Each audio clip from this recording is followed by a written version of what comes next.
Quem são os chamados espíritos levianos que um dia tentaram enganar até Allan Kardec? Qual a diferença dos chamados espíritos zombeteiros, dos obsessores comuns e dos vampiros espirituais?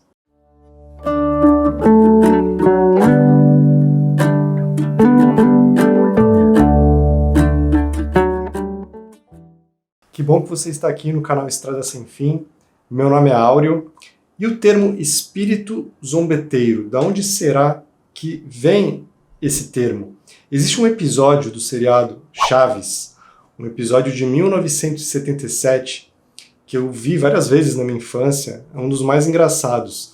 Nesse episódio, que é tão famoso que eu cheguei a pensar que o próprio criador da série, o genial Roberto Bolanos, achei que ele que tinha cunhado o termo espírito zombeteiro. Nesse episódio, uns pratos começam a sumir da casa do Seu Madruga. E aí a dona Clotilde aparece com essa teoria de que seriam os chamados espíritos zombeteiros. Espíritos zombeteiros? Espíritos zombeteiros? Sim, mas é claro! E eles até fazem uma evocação ali. Quero saber se há aqui algum morto.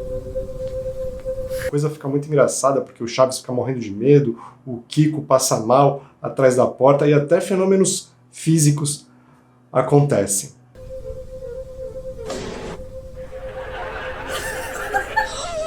Sim! Disseram que sim! Mas, bem antes, mais de um século antes deste episódio ser lançado, no Livro dos Espíritos já havia o termo espíritos zombeteiros. Neste livro, a espiritualidade traz uma espécie de escala, onde podemos ver em classificação progressiva os vários níveis de evolução dos espíritos. E na classificação de espíritos imperfeitos, há um grupo dos chamados espíritos levianos, que são classificados como ignorantes, inconsequentes e zombeteiros. Espíritos zombeteiros! Estes espíritos, eles não têm nenhuma preocupação com a verdade, eles metem-se em tudo, gostam de causar pequenos aborrecimentos, discórdias, e também são responsáveis por muitas mistificações. O que é mistificar? A mistificação ocorre quando um espírito engana um médium, passa uma mensagem falsa ou se faz passar por outra personalidade. E no livro dos Médiuns, de Allan Kardec, ele recebeu uma grande lição de seu mentor. Na parte 2 do livro, conta-se a história de um senhor que era médium e gostava muito de um ninho de passarinhos que tinha ali no seu jardim. Certo dia, ele percebeu que os passarinhos que ali estavam tinham sumido. E ele, por ser médium, resolveu evocar a mãe dos passarinhos, sim, ela mesma. E para surpresa de todos, a mãe dos passarinhos supostamente se apresentou, falando em muito bom francês que o ninho tinha sido derrubado por um gato da vizinhança e os seus filhotinhos estavam ali atrás do arbusto, mas que ele não precisava se preocupar porque estavam todos bem. Aí o senhor foi lá e viu que realmente os passarinhos estavam ali. E através deste episódio, o mentor, um dos mentores de Allan Kardec, São Luís, passou uma grande lição. Disse que se eles evocassem um rochedo, apareceria alguém querendo se passar por um rochedo. Porque havia uma multidão de espíritos querendo se comunicar e muitos usariam estas ocasiões até para se divertir, para causar uma situação constrangedora para os envolvidos. E assim, por meio dessas situações, Allan Kardec foi cada vez mais intensificando uma das lições mais importantes que ele deixaria como seu legado, a de que não podemos acreditar em tudo que os espíritos dizem e que devemos sempre passar todas as informações pelo crivo da nossa razão. Porque, afinal, existe uma multidão de seres desencarnados no mundo espiritual que são pessoas, como eu e você, que continuam iguais após fazerem a passagem, se despojarem de seus corpos físicos.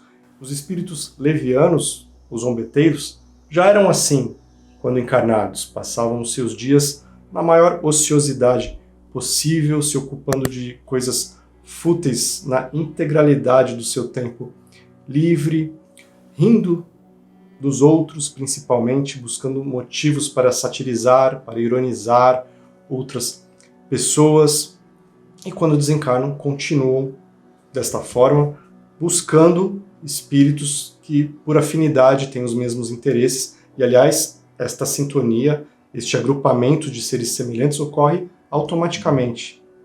São Luís também explica para Allan Kardec que estes espíritos dificilmente eles conseguem enganar pessoas esclarecidas, se aproximar de reuniões onde haja um propósito sério, o que é muito lógico, porque eles não conseguem sintonia, seriam facilmente descobertos, às vezes nem tão facilmente. A mistificação pode ocorrer com qualquer médium. Precisamos estar muito atentos no conteúdo das mensagens, na energia que o espírito comunicante passa, pode acontecer com qualquer um. E outra pergunta que é feita para o mentor é se esses espíritos conseguem mudar de aparência com o intuito de enganar. E ele diz que sim, embora nem tudo seja permitido. Há coisas que eles não podem fazer, mas eles conseguem sim mudar de aparência.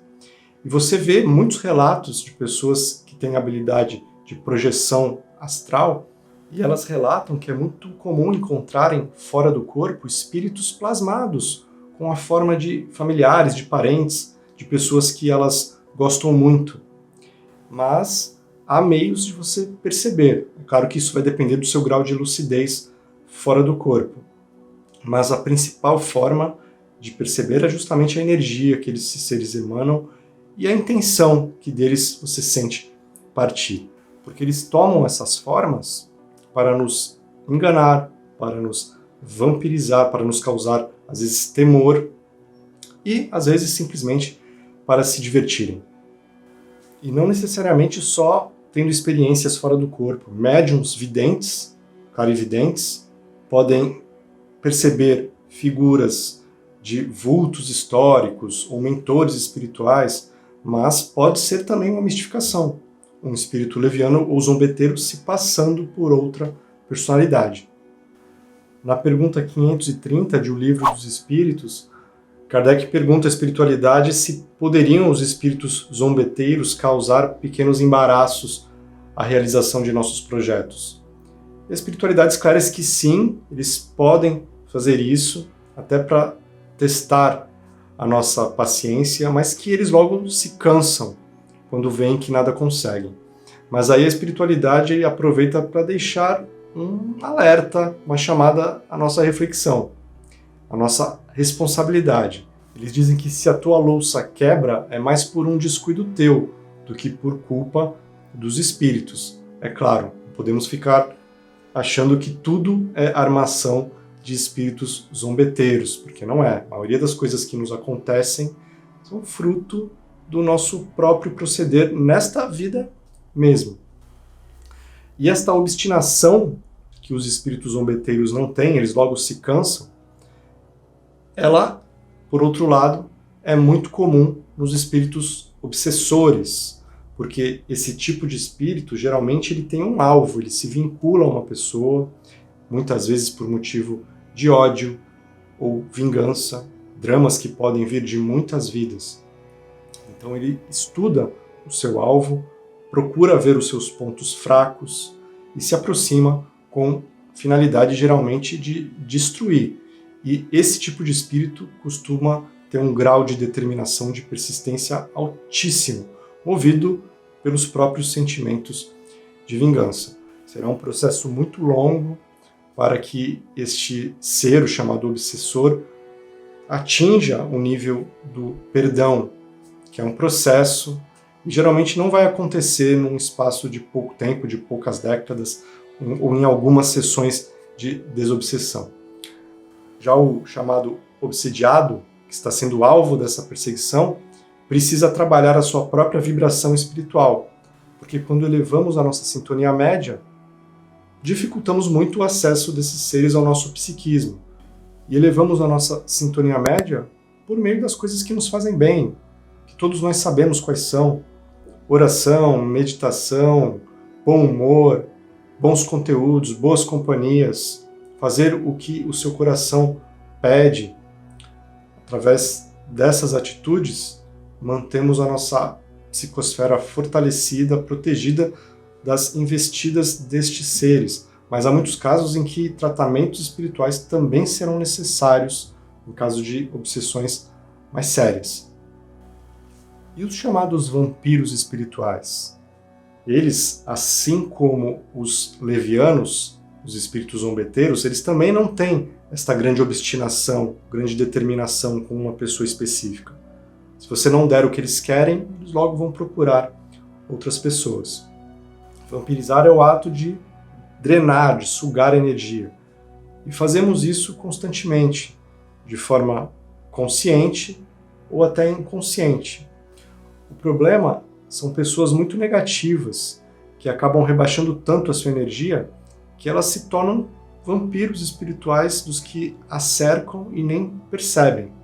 E há seres desencarnados, isso o mentor Alexandre explica para o André Luiz neste livro, muito bom, Missionários da Luz, no capítulo 4, o mentor Alexandre fala sobre isso, que os vampiros espirituais são seres desencarnados, que estão muito apegados ainda à matéria física e vivem vagando pela Terra, sugando a energia vital de encarnados e se alimentando principalmente de vícios. Os vampiros espirituais são muito ligados aos vícios que já tinham quando eram vivos, quando eram encarnados, e ao desencarnarem continuam sentindo a necessidade de usufruir destas substâncias, desses hábitos. E para isso vão atrás de pessoas que têm os mesmos hábitos. E outra diferença entre os vampiros e os obsessores é que os obsessores eles querem o mal, querem lesar a sua vítima.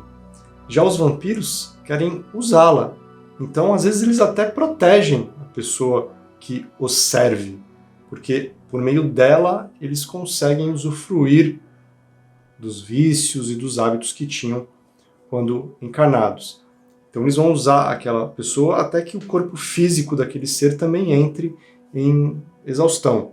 E após a morte física, continuarão a vampirizá-las em outros processos. Agora, independentemente dos espíritos que estão perto da gente, e neste mundo ainda tão hostil de expiação e provas, a população desencarnada ainda tem todo tipo de espírito, muitos deles mal intencionados, ignorantes, ociosos, mas independentemente de qual esteja perto de você, ele só vai conseguir acesso ao seu psiquismo, à sua casa, se você abrir as portas, tanto no sentido literal quanto no sentido mais simbólico. Abrir as portas é dar brechas, é dar a sintonia, fazer com que a sua onda mental entre na mesma frequência que as deles. Para isso, precisamos trabalhar nós mesmos, não sermos seres perfeitos, porque ainda não somos, mas procurarmos, na maior parte do tempo, nos equilibrarmos, termos prioridades ao longo do dia saudáveis. E se quisermos conhecer quais são as nossas companhias espirituais, basta com honestidade fazermos uma análise das nossas tendências, das nossas prioridades, do que mais buscamos durante as horas do dia. Teremos aí um parâmetro de quais são os espíritos que costumam nos acompanhar.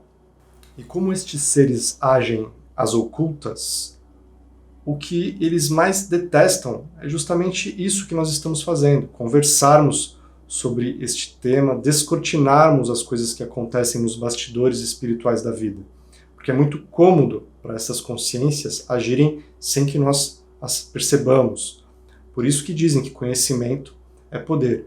E conhecimento dos bastidores espirituais da vida é um grande poder que você pode usar em seu benefício e das pessoas ao seu redor, aquelas que você acha que pode orientar, as quais isso seria apropriado. E isso nem sempre acontece, porque muitas pessoas não têm nenhuma familiaridade com estes temas, é difícil uma aproximação direta, e outras, muitas outras, até se alegram inconscientemente, se regozijam com a presença destes seres, porque têm os mesmos interesses, vivem no mesmo clima mental. E você sabia que há escolas de obsessores no mundo espiritual? Instituições voltadas para ensinar técnicas de obsessão e vampirização? O primeiro vídeo da tela final vai falar sobre isso, vou deixar na tela final. Assim como um outro vídeo que fala sobre a consequência espiritual de uma pessoa viciada em fofoca, em maledicência. Muito obrigado por você ter ficado comigo até aqui. Se possível, se achar que merecemos, deixe o seu like e o seu comentário. O que você acha desse tema? Confira, por favor, também se já se inscreveu no canal, para você não perder os próximos vídeos. Muito obrigado e até a próxima. Tchau!